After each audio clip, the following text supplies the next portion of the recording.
I'm Matt. Hey, I'm Steve. Hey, I'm John. This is the Sober Friends Podcast. We're here for the sober curious, the new guy, and the old timer. We're here to talk about the stuff anyone looking to live alcohol-free has to face day to day, and how we overcame those struggles. We speak for no 12-step group, but we do try to remain anonymous. You're not alone. This is the Sober Friends Podcast. If we could have gotten sober alone, we probably would have. Which means once we get sober, there are things that we still need to do to help somebody else. And that's where service comes in. Steve, how you doing? Hey, I'm great, Matt. I'm great. Like I said, a little busy right now. We're recording this a couple days before Thanksgiving, and so it's a busy time. It's a busy time. Yeah, it is for me. I think the busyness is starting to wind down. Thank God. Yeah, so writing reviews and doing stuff. But I was thinking about the last time we recorded, you had to run to a GSR meeting, and it made me think about service. I know we've probably talked about service on this show before, but it's one of those topics that is worth talking about, whether you're in a 12-step group, whether you're finding sobriety in a different way. So I guess the first thing to do is define, what do we mean by service and recovery? Well, I mean, service is just that. It's serving. It's serving, different cause or serving other people or whatever you want to do with that. For me, it means, and I think for a lot of us, and certainly in the 12-step program world, it means giving back, right? I mean, when I came into we talk about it all the time. I came into these rooms. The first time I stepped into these rooms, I had somebody put out their hand, introduce himself as Mike. And for the next couple of years, that guy reached out to me, picked me up, took me to meetings, really just went above and beyond anything that I could have even dreamed of. And I struggled that first time through for my own reasons, but not because he didn't reach out and help me. And I was always grateful to him. He's still my sponsor today. But so it's about doing service, about doing either service for another human being or a group. And again, in the 12-step program that we do, there's lots of opportunities to do service, right? Absolutely. There's all kinds of levels, and I'm sure we'll touch on some of those. And just, you said it, one of them was GSR. People say, well, give the sucker responsibility. Yeah, it's a general service rep. It's what we do, right? Is hopefully each group has a rep, and they go to a bigger group, and you sit there and you talk about, things that are going on within the 12-step recovery program for us AA. And then that group has representatives. They go up to bigger groups and bigger, so it just keeps going up, and you can do lots of different service. But the biggest service that we could all do is making ourselves available to a still sick and suffering alcoholic, right? I mean, simple as good, nice words, pick up the phone, talk to somebody. That's service work too. Absolutely. And I'm of the belief that service work as well as raising your hand and speaking up. Yeah. A lot of times I speak up in our Monday meeting because there's crickets, no matter how populated it has been lately. Right. There's still some people, crickets. I look at raising my hand and sharing a service because I can share a message. Whether I'm struggling with something or not, there's something somebody else might be able to identify with. And it could just be a couple of minutes of killing the dead air. So if people feel more comfortable, or planting a seed. You never know that if you open your mouth and you give of your heart, what somebody else might take. I will tell you some other small service, putting your chair away. Yeah. That's something small you can do. Yeah. And important. Yeah. I mean, it is amazing. But I mean, for the most part, people do that. But there are some people who just come in and it is just that simple thing of being part of a group, right? If we're talking about the group type of service, or going to a meeting or whatever it might be, yeah, just don't be the last one in and the first one out the door. Stick around, put a chair away, pick up, sometimes there's tables to rearrange, things like that. There might be, information books and pamphlets and stuff to put away. So yeah, it's really simple stuff, but it goes a long way. It goes a long way of helping out. And, it's interesting because it's become part of who I am. And here's the side thing, right? Like, so we have people coming over. One of them is my son and his wife and 2 grandkids. The grandkids when they were born, had dairy allergies, right? The older one, who's not even 2, is fine. He's gotten past them, right? It's fine. But there's another one who's 8 months now, and they still have it, which means my daughter-in-law, who's nursing, can't have dairy, right? So we have things like lasagna and stuff like that. So, and we have a dessert that my wife makes, which is called apple crisp. I'm sure people know about it, but it has a butter and cinnamon and sugar and flour topping on it, right? It's out of this world. So my wife made one, and I was doing some cooking in there. I'm like, something, I could make that without the butter. I mean, I bought some butter substitute for her. It says on the package, tastes just like butter. So I made a separate thing that she could. Usually, I'll go out and buy some, like a cupcake or some non-dairy, so she'll have something.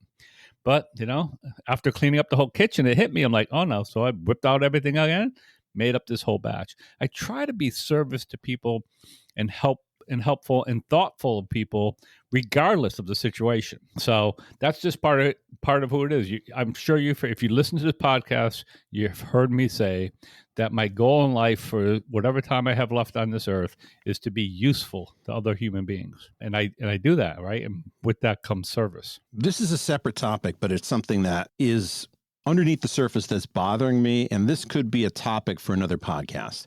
But I have things about death that I'm scared of, and I think a lot of it is what comes after, which then feeds into what do I think about a higher power? What do I think about God? Although a higher power and God can be two different things. I overthink it. And I was thinking on my drive home yesterday that the point of life is to do something better for other people. And that's how you're remembered. That's how you can live immortally. If you're doing things for others without a thought for yourself. But we can't just live in this world doing our own thing. We have to weave ourselves into whatever the social fabric is and make an impact in a positive way. That doesn't mean I'm raising $1 million for United Way. Nope. It could be a nice word to everybody that I meet. Leave a positive impression. Do something a little bit extra. But that's why I think we're on the planet, is to help another person beyond what we do. And it's a very fulfilling thing. I think about the service work I've learned in AA, and I think about how it's carried into other aspects of my life. I am now more willing to help out a peer or help out somebody else without thinking through what it's going to come back to me. In the end, it's a good interview answer. That's not the purpose of me doing it. It's a side benefit. And I have more people who are on my side now, and I have a better brand than before. You can weave this into your own personal life if you do this well in the rooms of AA. What are some other things we can do for service? Well, one of the things you just said there, just to go back to one of the things you said is we help each other out. We do things. As a species, we were able to survive because we banded together and we were able to figure out how to do stuff, hunt and gather and all that kind of stuff. So it's ingrained in our DNA to do that. Now, what's happened in the modern world is that we don't need to do that, right? All of our food is done like we need a job and we need money, and then we can take care. So you can live alone. You can be a hermit and survive. Not well, because I think socially and emotionally, I think we all need. You can exist. You can exist. I don't absolutely. call that living. You're right. You can exist. So all I can tell you is that when I do that type of work, I just feel so good. Like when I'm able to help somebody out, just like you said, a simple conversation. And I've been in grocery stores shopping, and I've had a couple conversations with people in grocery stores. And that's all they were. They were just conversations, right? It was somebody looking through some frozen, turkey breasts, and she's trying to find different pounds. And I had been searching for something for about 5 minutes in that thing. So I was able to look at her and go, they're all about 7 pounds, right? That's what they are. 6 pounds, whatever it is. And then another woman, like just these simple interactions that are nice and pleasant, instead of me being so focused and not paying attention to anybody else. Like it just makes my day when I'm able to do that. No other reason. So lots of way to be service. Like I said, simple things, and it doesn't have to be within your program. But if you're out there and you're not in a 12-step program, then the question is, what can you do to do service, right? I mean, hopefully you're not trying to get sober on your own, right? Hopefully you have some type of community, whether it's online. So, if you're in one of those communities, you got to participate. And even in this little podcast that you and I do, right? So you want to be of service, write us a review. I mean it. Like, Yep. it's as simple as that. Leave a comment, leave a suggestion. Shoot us a topic that you want us to talk about. That's service work. You're offering to help out not only us, but maybe other people who listen to that. Like, there's lots of ways that you might not think is really as service, but it is. That's so true. When you're podcasting, I can't hear the audience. I don't know if anybody's actually listening to this. If you and Steve and I are having a conversation, that's all well and good. But because we're just recording this, putting it on tape and uploading it somewhere, I have no idea if this makes an impact. And it's sort of like I'm doing something blind. Right. When you give feedback back, you're telling me that, hey, this is something that's important to me. It does make an impact. At the end of the show, we do have a review. We have a really good review that I want to share, and it helps guide the show. I do this show as service. This is a way that I can help reach out to somebody else in a different way between meetings, between whatever you're doing, or if you're just sober curious, that there's some flavor of recovery that you can hear at any time. You just press a button. You don't have to do any work, and maybe that will lead you to another action. But it's incredibly helpful to have recovery podcasts and literature out there. When I first got into recovery, first service job I had was the door greeter. I don't know how many meetings have door greeters anymore. This is the only one that I knew of that has it. It's a Tuesday night meeting.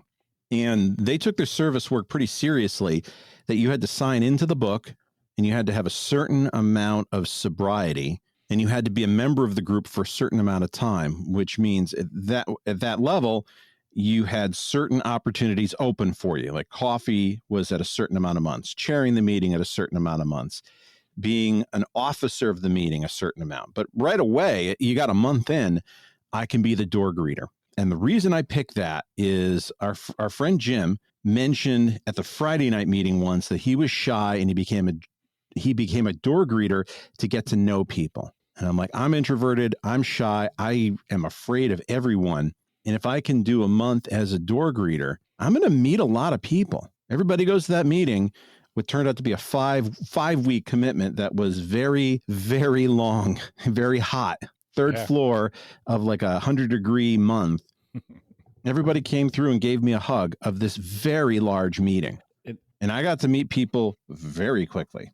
And that is the way that works, right? You talk about if you're around this program, people who've been around this program for 20 or 30 years, they talk about, cleaning ashtrays, right? Like when the meetings were smoker meetings and, emptying trash. It's one of the things, right? And our big Friday night meeting, like we had somebody who's responsible for taking out the trash. Like we would bundle up all our trash and they had a dumpster and we'd get rid of it, and we had a coffee maker and we had greeters at that meeting, we had greeters. And it's funny because I've been to that Tuesday night meeting, not lots, but I've been to it. And I went to that Tuesday night meeting one week while you were greeting. I remember it. It's probably a sweaty mess. No, it was a mess. I remember how hot it was too. But I remember you greeting. I knew you were new because you had been coming to some of the meetings I went to. So, but I do remember that. But yeah, there's lots of those really entry level things. And so why do you do it? What do you get out of greeting people? Not just besides you saying, okay, I'm going to try to overcome this little shyness I have, this little uncomfortability I have with people. What else do you get out of it?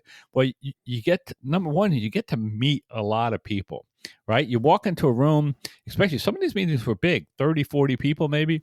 So you might not know everybody, Then when you walk in and you say, hey, I'm Matt and I'm an alcoholic, welcome to this meeting. They're going to say, hey, they're going to tell you their name. And you might have, you'll have a better connection. You'll have a better understanding of who this person might be.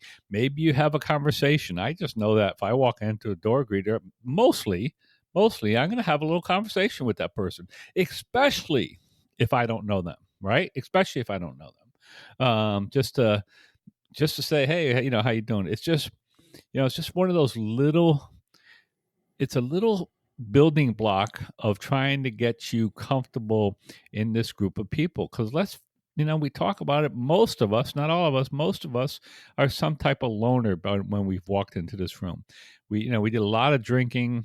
And even if we drank in public with other people, there's still a lot of loneliness when you drink the way we drank. I mean, I think most of us felt like we knew something bad was going on. We just couldn't fix it. And that's a lonely feeling. You're not telling, nobody's out there saying, listen, I'm an alcoholic and I really need help, but I don't feel like, we're not having those conversations, right? We're not. Right. You're just out there drinking. You're doing it until whatever happens that brings you into recovery. So even if you're out in public, there's still a lot of loneliness because we suffer alone. And I put walls up. I did it because I was very black and white. I heard a lot of things that the old timers were saying. So I felt, well, I have to do these things. I have to do some service work. I have to be a door greeter. I have to go to the meeting early. It almost felt like there was a duty that I had to pay my dues. It was part of the initiation. And I wanted to show people that I was serious about this. And I think part of that was me psychologically, that everybody was looking down their nose at me, and that if I could show as a real go-getter, that people would have some level of respect, which is not the best mindset, because people are just happy that you're there and you're getting sober. But it is a great way. Coffee maker is sort of the same reason people do that, because you get to know everybody. You've got to get to the meeting early to make coffee. If you're making a lot of coffee, it takes a little bit of time. Depending on how big the meeting is, you're usually not making just like a little coffee pot, because that's not going to get through 10, 20, 50, 100 people. Some of these meetings, you have to make these percolator crafts that take a good half hour. Yeah, 45 minutes, easy. So, but and that's not 40. Your meeting starts at 7. That doesn't mean it has to be ready for 7. No, it has to be ready for maybe 6:30. Right, because that's when people come in. Right. And they have their coffee and they start chatting, and because these people, they show up real early and they want their coffee. So that 7 p.m. meeting, that's 5:45 if my math is correct, and math is not my thing. But you got to get there early. Yeah. And if you do that, you feel a level of ownership with your group. Listen, when you walk into a meeting, and again, you attend a meeting, because you could even do it online. There's a certain amount of work that has to take place in order for that meeting to happen, even if it's online, right? Somebody needs to set it up. Somebody needs to manage it. Somebody needs to have that Zoom account, if that's the way it is. Whatever it is, somebody has to have the subject. There's work that has to be done. So if you think about an in-person meeting, that you walk in, and I don't, I shouldn't say there's a few I go to that still do that. And you walk in and there's coffee and there's some type of snack, and the tables and chairs are arranged the way they need to be arranged. Like somebody has done that work, There's not hired staff for that. Right. It's not like corporation. You can take and take and take, but eventually, if you want these things to be around, you have to give back. All right. And again, some of us are drawn to it. And I think we're drawn to it. A lot of us, some of us is our personality, and others of us, like you said, like we get in there and you work you get to know a certain group of people in recovery, some old timers, and they'll tell you need to do this, because it is when you're connected in that way, it's another guardrail against going out, right? I mean, it's like service work for me is the other thing I do. The other service work I do is like, we have a friend, we talk about Mike. Mike doesn't drive, right? I pick up Mike, usually go to 2 meetings. Okay. There's many nights where I'm really, really tired and I don't feel like going to a meeting. And maybe if I didn't already agree to pick up Mike, maybe I would stay home. But because I'm picking someone else and bringing them to this meeting, I'm going to go. So it gets me to do what I need to do. That's another really simple way of doing service, is like, we have our buddy Edson says, listen, you got 4 seats in your car. You should have 4 asses in those seats, is what you should, and that's the way it used to be. And I used to love picking up 2 or 3 guys and going to a meeting with 4, 3 or 4 guys in the car. It's just a lot of fun. It's a lot of fun to do. So, yeah, you just you got to give back. I mean, you know, our Monday night meeting, we've talked about it here. Our Monday night meeting, this we're recording this on Tuesday, so we had our meeting last night, and it might have been the biggest meeting that we've had in a while. On a holiday week. Right. I don't know if it's a big one because of a holiday week. I usually often find less people, but and it's huge. There were several regulars who weren't there. It could have been huge. Mm-hmm. Right. It could have pushed to 30 people, which would be huge for that meeting. And that meeting 6 months ago, 7 months ago, 8 months ago, I can remember sitting there with 3 of us. Yeah, you, me, Lori, and maybe and Timmy, maybe Mike. Like, yeah, I don't know if we ever had that meeting without at least 6 people, but we had some 6 people meetings, mm-hmm. And it's like, so it's nice the fact that we all showed up. We went there every week, or mostly every week, opened up the doors, got ready to do this meeting, and whether there was 6 people or 30 people, we did the meeting, and now that meeting's available. And one of the guys who used to go to that meeting said, I realized I didn't have a big book meeting in my repertoire. And I laughed. He says, I've been looking for ones, but I didn't like the ones. And I'm like, well, Dan, why don't you come back to this one that you just used to come to all the time? And he finally did. Yeah.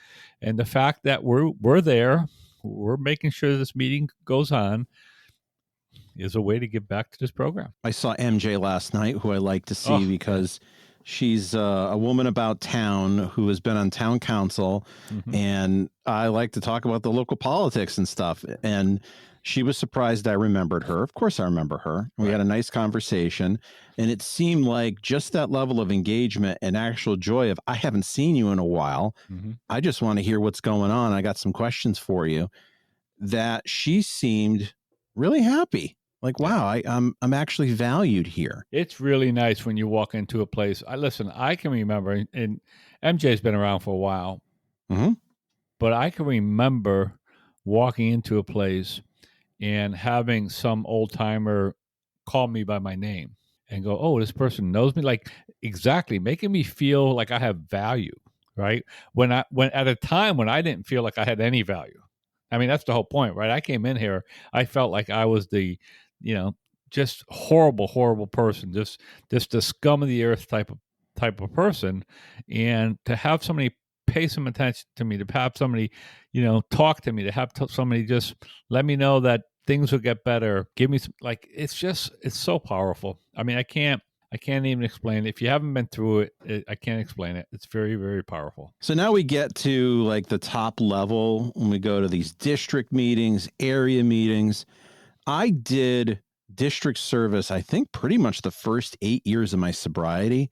And it's almost been about a year and a half since I've been done. I will tell you, I need a break from the district level. I think doing 8 years, I've earned a break because there's a lot there. You have the people at district and area who are pretty motivated. It's the same people. If you're looking for service opportunities, you want to go to district or area, there is always an opening. There's never enough people. Right. It is always the same people. But there are just some challenges with some of those people because they take it seriously. Right. Or they go with a preconceived notion, and the personalities there are definitely patient building. Absolutely. I mean, you just hit it, hit a nail on the head, because it really is. It's an opportunity, and I've really worked hard on it. And I look around that room, and there's a lot of people. And the thing about the meeting, the district, is that you always got new people coming in the door, right? So what's happening is, like, you're always getting these new people. So it's like there's always seems to be 2 or 3 new people in the room. So sometimes it's their first opportunity at service. And it's always interesting to watch. So you have to have some patience with people. And it's interesting for me because I go to this meeting. GSR, for anybody who doesn't know, is General Service Rep, right? So that's what the group level, and you go into the district meeting. And I look around, and I do always have to remember, like, these are all volunteer people. These are people who stepped up for, and then not only that, they've taken on the leadership of a committee within this. Each meeting, you're supposed to get 3 minutes to talk about whatever committee you're leading. Being someone who spoke somewhat for a living, if I'm going to speak, if I know I'm going to speak for 3 minutes, if you tell me I'm going to speak for 3 minutes, I'm going to have a 3 to 4 minute speech written out and practiced. That's what I'm going to do. Like, I'm going to know what I'm going to say when I wake up. I'm not going to be shooting from the hip. I'll tell you, if I got a 3-minute speech, I'm going for two. I'm shooting for two and a half. So I watch some of these people, and it's like, it drags on, and then I have to remind myself, listen, they don't know, they don't do this, they're not professionals, they're doing the best they can, and you know something? They raised their hand, and they took on a responsibility that I haven't been willing to take on. So who am I to complain about them? So I go to these meetings, we all complain, they get a little bit long, they get a little bit windy, but the truth is, for me, it's a couple hours out of my night once a month. That's what it is. Yep. And that's where I'm at now. I'm hopeful that I'll do some more of that. Right now, I don't think I could take my wife wouldn't want me to go out too much. If I started telling her, I need to be at 4 of these meetings a month, she wouldn't be very happy. So I got to sort of play a whole day on a Sunday sometimes. Right. So I'll do it because I don't mind. I like doing service. I like being around people, and hopefully, like I said, if life has it in store for me, and I have some more time available to me, then in the future I might do more. The upside of doing service at area or district level is you're going to see people that you don't normally see. You will run into old timers. You'll run into those people you don't normally run into. Right. I forgot some of the other service things because it is the holidays. If you're fortunate enough to have alkathons, there's an alkathon near us, Thanksgiving. There was a big New Year's alkathon, and I don't know if we're doing that at all. There's always a Christmas alkathon. Those are great. The service there is showing up. Yeah. I almost raised my hand after somebody mentioned it and said, because they're great because there are a lot of people when they get sober, they don't have a place to go. Mm-hmm. They don't have family who want them around. For whatever reason, this might be the only opportunity to have a Thanksgiving dinner. Some of these people coming in, they could be homeless. So it's a hot meal on a holiday. And if you do have someplace to be, it might still be worth showing up for an hour or two because you're giving company to somebody else who might not have it. You don't need to be there, but you being there allows somebody else to have some companionship. That piece is important too. Here's the thing about those alkathons, and one of the things that's so important is that we all had our first holiday season. Say that right? Whether depending on when we got sober. So we all had our first Thanksgiving. We had our first Christmas. We had our first New Year's. So just like you said, even if you have a place to go, even if you have a family function, even if you have whatever it might be, you may need a meeting. Right? You may go to a family function you may go to Thanksgiving dinner if you're newly sober, and there may be wine and drinking going on, right? And you may say, okay, I'm going to do this because it's important, but you may leave that meeting and go, boy, I need a meeting. Like I need to go find something. Or you go to a meeting before you go there, so you can get yourself set for it. So that's what it is. I mean, those alkathons are 24 hours of meetings. Right. So yeah, we mean that like the Thanksgiving, these ones usually are like 6 p.m. to 6 p.m. Right. So if you want to go somewhere at 2 in the morning, there will be a meeting for you. Yep, absolutely.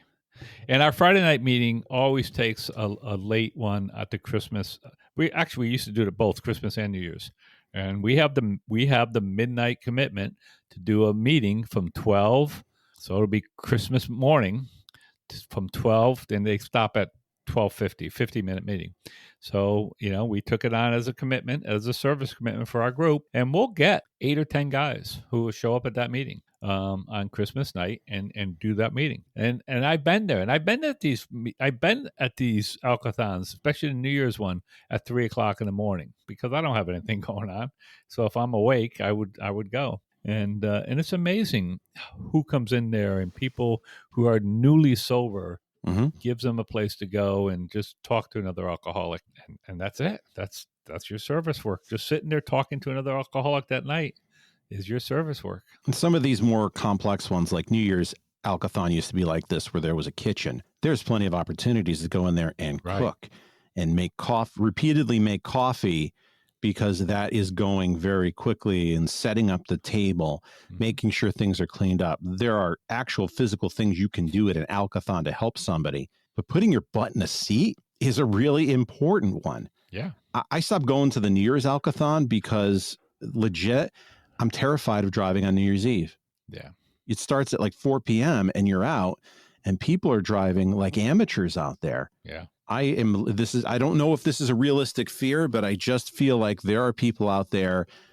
If I'm out there late, if I see another car coming my way, it's likely that they are gassed.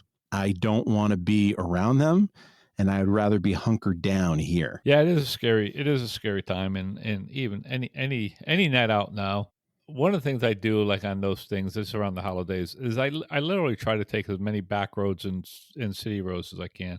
I try to stay off of highways, right? Because, a crash at 35 or 40 miles an hour probably won't kill you. It wouldn't be fun, but it probably won't kill you. But if you're on a highway and you get a wrong way driver, it's pretty scary. I still like going out to them. I don't have that 2 or 3 o'clock in the morning. I used to really have trouble sleeping. I sleep much better nowadays. I don't think I have those 2 or 3 o'clock in the morning ones for me anymore. Where I would literally go there. Like I said, we would have a midnight or 11 o'clock commitment. So I'd go an hour early, and then I would stay. And especially what would happen is, like, there'd be another group afterwards where I would know guys. So I would stay for that one. Next thing I know, it's 3 o'clock in the morning and I'm still at the Alcathon, because there's people I know. And like I said, the other thing you said there, Matt, about when you do live, you do service at a district or area level, is you start to meet people, especially if you've been in town. Like, I grew up in a different town from where I live now, and if I would do some of that work, like, I would know I would run into all people from where I grew up who are in this program that I don't know who's in this program, right? Like, I would start saying, oh, so-and-so, because I have a brother who still lived in that area, and I would go to meetings with him, and it's amazing who's in the rooms of people I grew up with or used to work with. And because I don't live in that area anymore and I don't go to meetings down there, I don't see them, Right. And which really actually tells me that I probably should take some rides, especially in the wintertime. Oh, let me know if you want to do that sometime. Yeah, I love doing those things. Yeah, you'll have to do it. Get a couple guys, like I said, get Yes. 4 of us. Go out, like we've done it before. Yeah, go out and maybe grab a quick bite to eat, whatever. Even if we don't do that, just to go to a meeting, just to show up at a meeting. And because if you walk in with 4 guys, or if you get a couple carloads of guys, right away people look like, oh, look at this, right? And people want to know, what are you doing here? And like, nah, we're just doing a road trip to go to a different meeting. Well, those are the most fun. Yeah, they are. You get in a car with a bunch of your friends and you go to a meeting that you normally don't go to. Right. And you just pick it and you do that together. That is such good recovery time. There's so many good things you can talk about. And then maybe you can have somebody take you to ice cream afterwards, because I'm always good with that. And that's service too, because you're going to, like you said, you're going to put a butt in the seat. You're going to talk to other alcoholics in a different area, and you're going to support whatever meeting you choose. You're going to support that meeting. Well, I told you that I had a review, and we had a really good one. So 5 stars. There's just somebody bashed his head into, I think, the keyboard to put his name there, so it's not pronounceable. So you know who you are. That the headline is "Reignited My Active Recovery," which I saw that and I'm like, wow. A little over a year and a half into my sober journey, things were getting a little stale. The podcast has helped me get back into my groove. Thanks, guys. That is such a powerful comment. Yeah. To think that this podcast is getting you out of a rut and getting you reignited. Damn. I'm always amazed when I see stuff like that. So I really appreciate it. I'd give you your name, but there's a lot of consonants here from the upper part of the alphabet, and I think you just smashed your hand into the keyboard, which is okay. Those reviews mean so much to us. They really do. Like Matt and I said, we just sit here in our little rooms, him in his basement, me in my home office, and we just have this conversation. And then Matt does his magic and puts it out into into the internet tubes, and who knows? We never know where it goes. So send us those reviews. Let us know. That review just helps us to show up next week and do it again. Yeah, this is an aside, but I was listening. One of the podcasts I like to listen to is Pivot with Scott Galloway and Kara Swisher. And they went at the end of, today the podcast is, engineered by Ernie so-and-so. The producer is this. The research assistants are this person, this person, this person. I'm like, God damn. Right. Yeah, no wonder you have a really successful ranked podcast. You've got a crew. Yeah. Crew is me and my fingers and editing it till I bleed. So it's just the two of us. There's no crew. You're the crew for listening. All right, Matt. All right. Well, thanks a lot, Steve, and we'll see you next week. Bye, everybody. You made it this far into the podcast. That tells me you're a pretty big fan. If you like what we do and you find value in the podcast, consider a donation at buymeacoffee.com/soberfriendspod. Your donation keeps us on the air to help out the new guy and helps us defray some of our costs. If you find value in our podcast, please consider a donation at buymeacoffee.com/soberfriendspod.